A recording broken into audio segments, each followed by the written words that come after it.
So you'll notice this is completely different from what I normally build. There's no wall stacking at all. The reason that I've done a build like this is because we've been playing a lot of servers recently, like a lot of people that die within a day, 2 days. There's 3 to 4 of us that play together, and not all at one time either. And we were sick of getting a decent base down, stacking it up, and the next day the base was gone. So we got our heads together and come up with a base that can actually be quite quickly put up and last a couple of days for early game. It's not a month-long server base or a high pop server base where you're going to be there for a full week. It's not going to do that. I'm not going to kid you for a second. It's 8 to 12 rockets to get through this at the very most, unless you stack it with high walls. Other than that, don't use it unless you're doing a 2-day wipe or a 1-day wipe jump on for a weekend. There is a clip at the end where I've showed you how to build it up from this 2 triangle 2 square spine. Basically how to build it up from a 1x1 all the way through to get the full foundation and getting a large furnace in place safely. You'll notice this base has a lot of doors. That's mainly because I wanted to try and take away people who just try and smash through the doors. Get as many armoured doors as you can. Most expensive part is the hatches that go up. You see here, it's just, this is your normal 1x1 little starter base with a triangle airlock. That's kind of all I've done with it. You'll see at the end clip if you struggle to build it just by looking at this. The reasons why we've done parts on wood and cut them out. Now, this has been strength tested on a live stream for 2 days and it did get raided. They went through the doors and they started to pick through some walls, but picked a way out the base. I think they get a little confused before the walls, but they didn't get any of the loot, which is surprising because they were 1 door away from it in the end. It'll be double stacked TC, the first cupboard that's in here, but I would leave a wall wooden that you're going to put your second cupboard in. I'm not going to show you where to put it because if someone does see this and they see the shape, they'll know exactly where to go and it'll be game over for that fucking 1 or 2 days later on.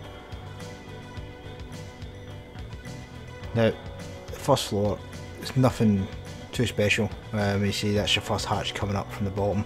That'll be a second hatch coming across. It's just trying to get them to waste materials. If they pick up through, obviously they'll miss that one out, but I recommend all the floors are put to metal anyway. I've utilised a bit of space here, put 3 small furnaces in these triangles here, and that's again your drop down. You could utilise these triangles here if you want and put something else in there, maybe some traps or more furnaces. It's completely up to you. You could utilise these ones as well. Just bear in mind, as soon as someone does blow in, they will be able to get in for that section. This is also an easy way for them to jump up, blow holes and get in, so you don't want to leave any gaps really. You want to try and keep that honeycomb secure as much as possible. Because again, that's 8 rockets just to blast through into the base. You don't want to put a gap or a doorway which you potentially forget to close and they just basically pop one wall and get in and they start picking their way through.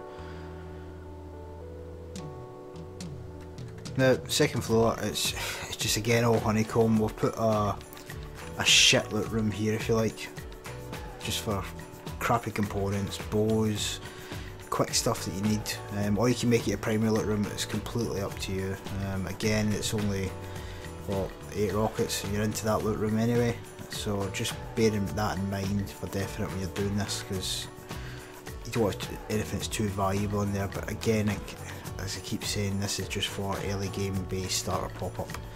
If you wanted to, you could add another 2 squares at the end here and just push that furnace out and put an additional wall in, strengthen up a bit more, completely up to you. I put a trap there, so if they break through the hatch, they then have to contend with that as well.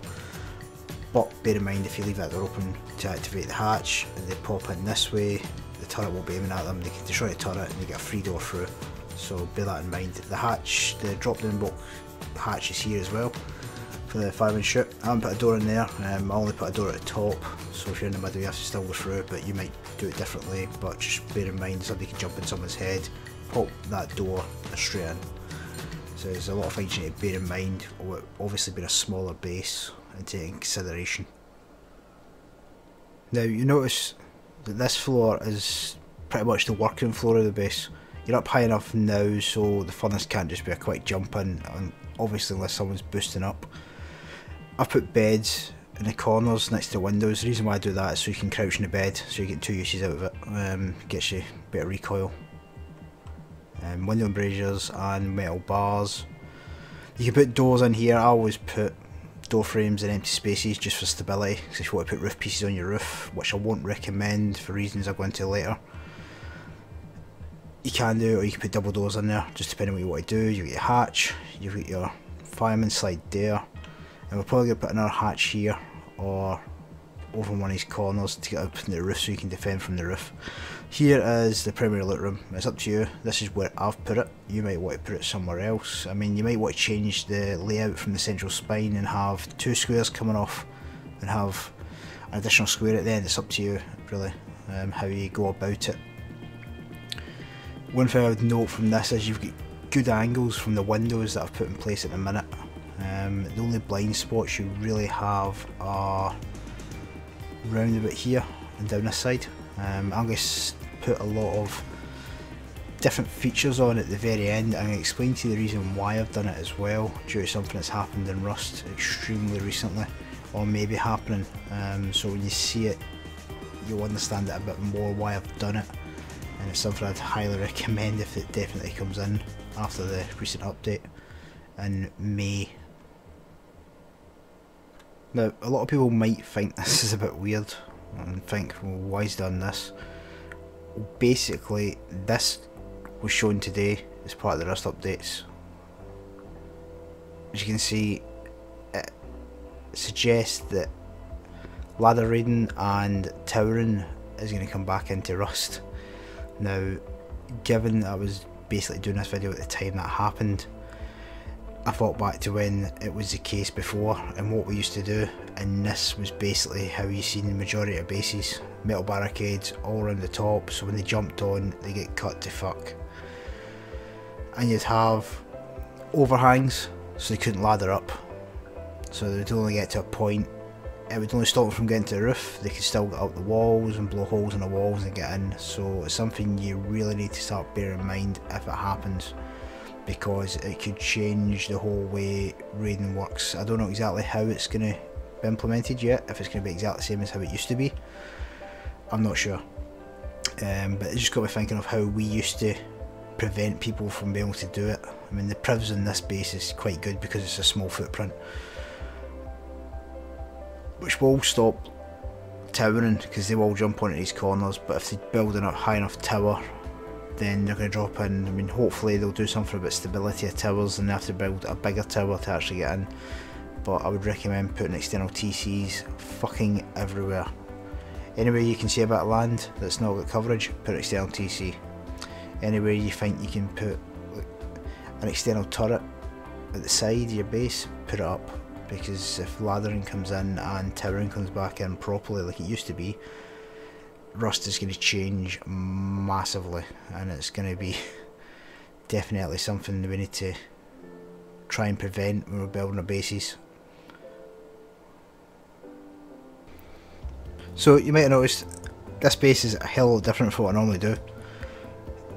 Basically, this is just a quick starter pop-up base. A bit of inspiration from Moji and his design that he does with the super small starter base.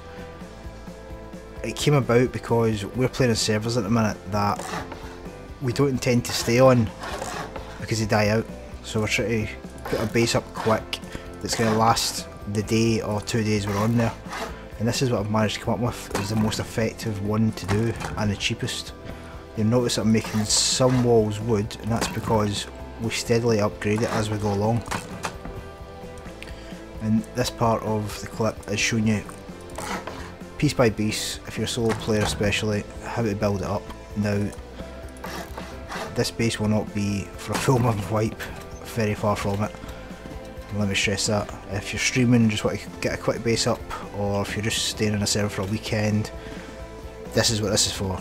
Alright, it's not a 20 rocket raid or anything else, it's probably 8 to 12 at the extreme most, depending on how stupid the people are to read it. We've strength tested this as well on our live streams and it actually works. We did get raided, but they didn't have enough resource to actually get through it. I've modified it a little from the live stream to make it a bit stronger. Now you see here, this is going to be a starter base. Nice and simple. You're going to have your cupboard and everything that you would normally have in here. Put your furnace in here. And this is how you start. Absolutely simple. Now, a lot of people have asked me to do a solo base, so I guess this is kind of it for the minute. Now, the reason why this is wooden is so you can progress the base. So take another square foundation, add it to it, and as and when you get the resources, you can just add to it. Because you're going to need a lot of gears. That's the only hard thing about this base, is getting all the gears. This will be your ladder hatch area in here. So your hatch will go there.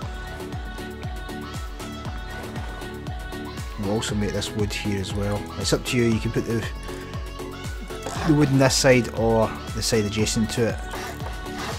Just there. This is just to keep you secure for the time being. Because you'll cut through this to make the last points, as you'll see later. I'll demolish, I won't be cutting through it. So I'm just going to go through the footprint and how to build it through. This is to give you your airlock as you're coming through it. So you just stone that up. Bring this in. Ready to stone as soon as you've got enough. Put the doorway. Upgrade. Now, once you've got enough resources to get your hatch, enough stone, as I would keep doing the foundations out. Put your triangles in. Keep that section going. You have these pieces as well. I would not put your large furnace out until you've got this bit done. It's up to you in what order you do it. The reason being is you want to make sure these are in place, so when your high wall goes in, it doesn't stop you from building. That's the only reason. So I'll quickly show you how to do it. I'm going to take a large furnace. This would be the doorway areas. Try and get it so the large furnace positions in like so. It might be annoying, if it might be better ways to do it. Just try and angle it in. There you go. So just so when you come out the doors, you can get straight into it. And away you go. It's as simple as that. So, in the thinking that we've got enough resources now, put these in place. Upgrade it. Or miss it. We would then put our high walls in place. Now the high wall, the easiest way to do this is stand at the back first, push towards it, try and get it as central as you can with your eye line, drop it in. Now you come to here. This is going to be the tricky bit, because you need to make sure you catch it along the side of your wall.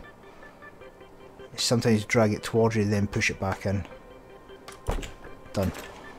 There you go. That's a bad example.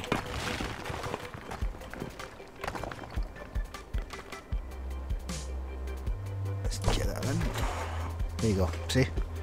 Just be very careful of that, because if you fuck it up, it's fucked.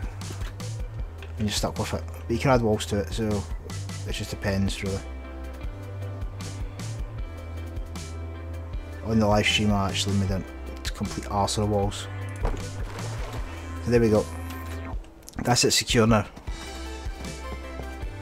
Come into this area. Take that. Put your doorway in.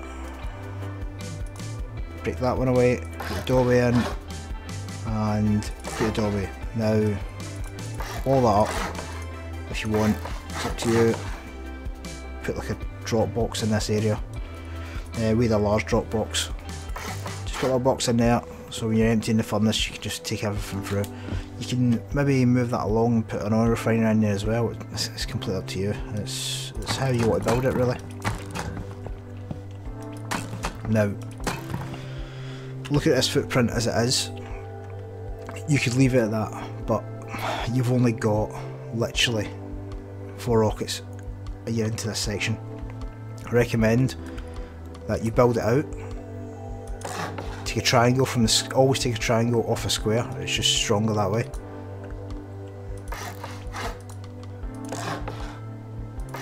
Take it round, triangle, triangle and square. Now, I'll just put this in here as well. I need to stress this is simply just a starter build-up base 2D wipe. I'm not going to show people where to put the cupboard. I use this area as a quick fireman slide to drop down. You can use one of these sections if you want.